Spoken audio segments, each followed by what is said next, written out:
Okay, today is March 5th, 2023. We've got this 1985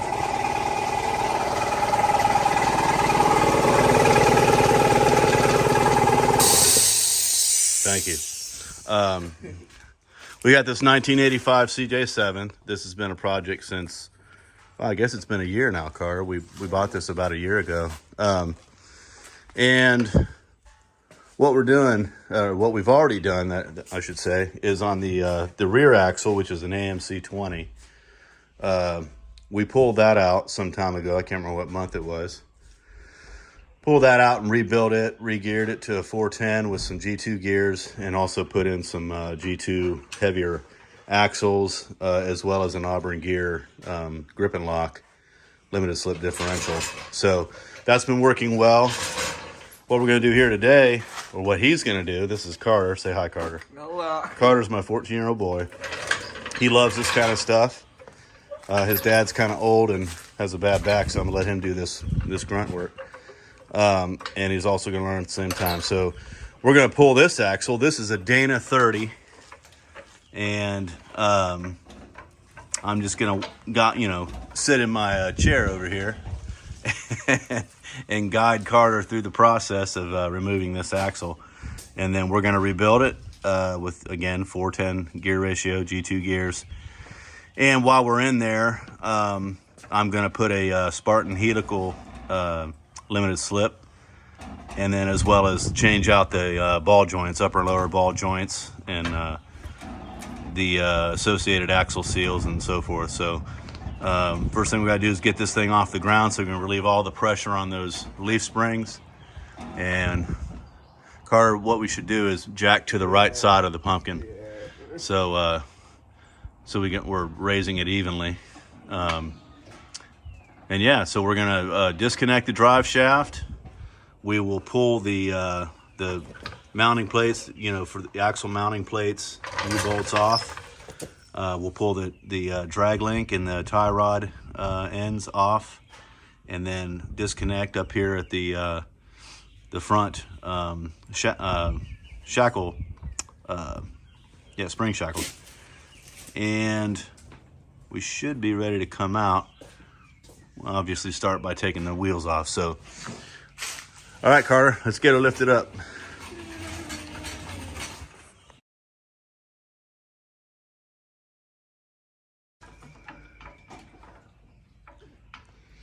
Okay, I think you're off the ground there. Now, where are the jack stands gonna go, do you think? Think about what where at on the back? On the frame, right? Yeah. Just behind the axle or the leaf spring perches. I'm talking about the other side of the leaf spring there where it attaches to the frame. Oh, yeah. You want to go to the back side of that, because what we're wanting to do is take all the pressure off the leaf springs, right? Yep. So when we bust them loose up here, up front, they're not going to spring down and whack you in the head. Okay, we got it jacked up where we want it. And now while the tires are up off the ground, he's going to use the impact gun and take the wheels off.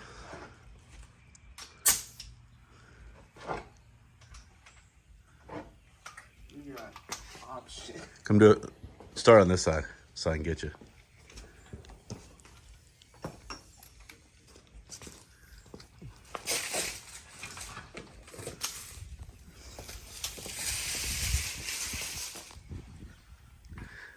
Make sure it's on there all the way. Stick the wheel lock thing on first, and then your impact.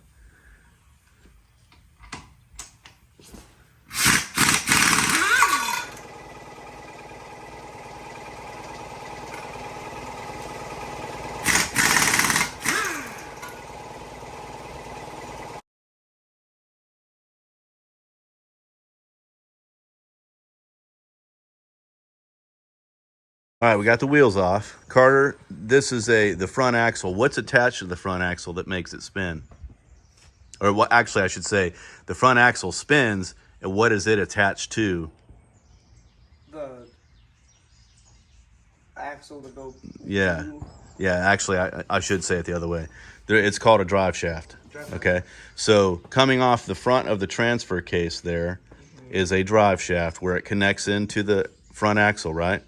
So that has 4 bolts on it, okay, and it'll come off. They're probably 3/8 or something like that. So you need to take that loose, but before you do that, you've got to mark the drive shaft yoke where it meets the yoke of the differential itself, because you want, when we go to put this back together, we want to put that back in the same position that it's in now. So we're going to get that marked, okay? Okay, Carter's removing the shocks now. He's got the bolts out and he's just prying the shock at the bottom here to get it away from the... other one was so much easier. Yeah. You got almost there. It's probably okay, because when we pull the axle away, it's going to drop down, but we just don't want to lose those bolts. So put those bolts, the bolt and the nut on your roll around chair for now, and then we'll go to the next step. What you doing, Carter? Removing the brake pads. Brake caliper. Like that thing. Yeah, it holds the brake pads. Yeah.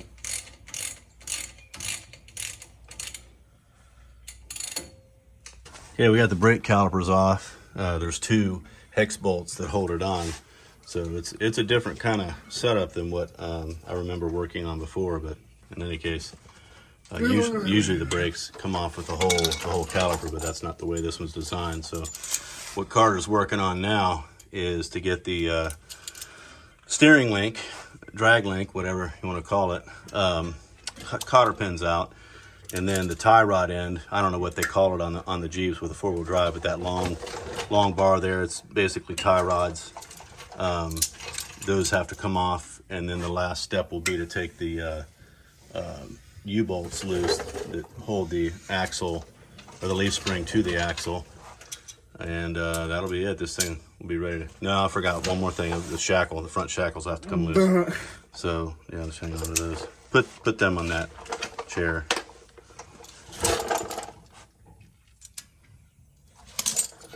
Carter's dealt with cotter pins before, so he knows what he's doing on this.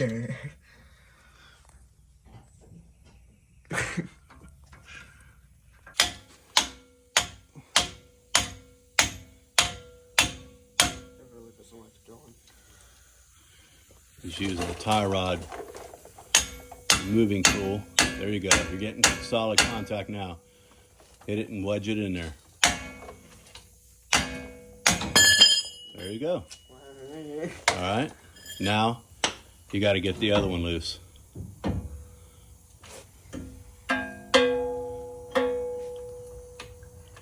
You hurt my feelings.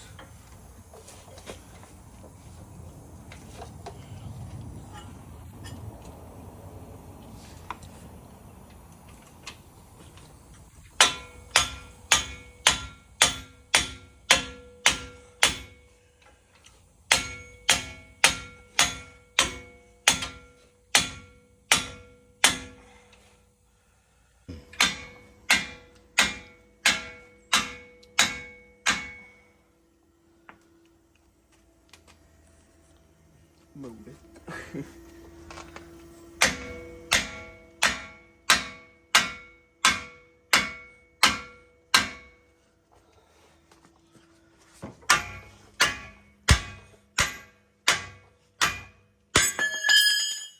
There you go. Did I get it? Yeah, you got it. See how that works? Yeah. Because the fork itself is a wedge, right? So the more you pound it in there, it's wedging it in there, and that's what causes it to shocks it loose. You can leave it alone there. It's fine. All right. Next step is to take it loose at the front shackle. Hand me the hammer and the fork, and I'll put those away. 3 out of 4. Okay, I'm gonna have to get ready to catch it. Hold on a second. Okay, don't take it all the way out. Okay, see it dropping? Yeah. Okay. Do I take it out? Hold on a second.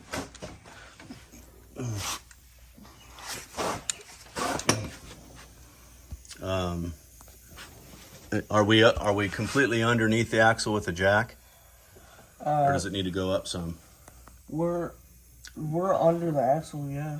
Is it? You think it's holding it securely enough there? Oops.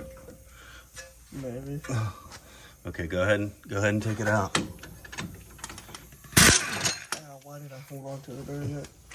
Okay, pull the U-bolt. Pull the U-bolts up off of there.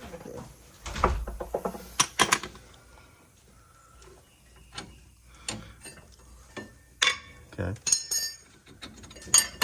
Now, that one's free, but it's just that we would have to let down on the jack in order for the spring to come down. You follow me? Yeah. Okay, go to the other side now.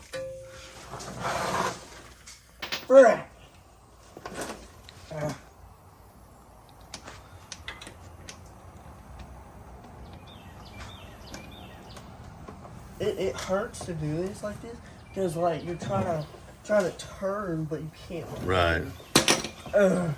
That's why you're doing it and I'm not. Thought so.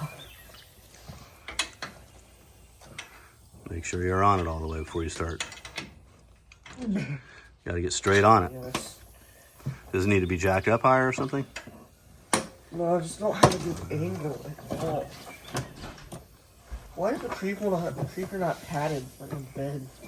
It'd be too comfortable, you might go to sleep. I've done it before. I actually have fallen asleep in the creeper.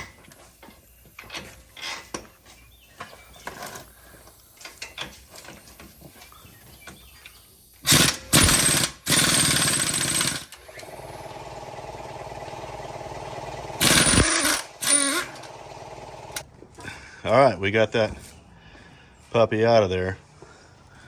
A little bit hard getting it past the bottom plates here that mount to the underside, you know, on the spring perches.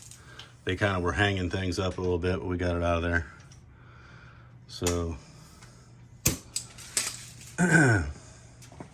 now it's just a matter of Coleman getting home so we can carry that thing up. I guess we'll carry it up, Carter. We'll put it up there on the where I can pressure wash it tomorrow after I get that pressure washer at Harbor Freight and start actually I'll disassemble it first, so we'll probably take it into the shop. We'll set it up, disassemble it, and then pressure wash the housing and everything and get it ready to paint. I was going to sandblast it, but I think what I'll do is just get all the grease off of it real good and use the wire wheel where needed and prep it so it's good enough to paint. So, all right, success.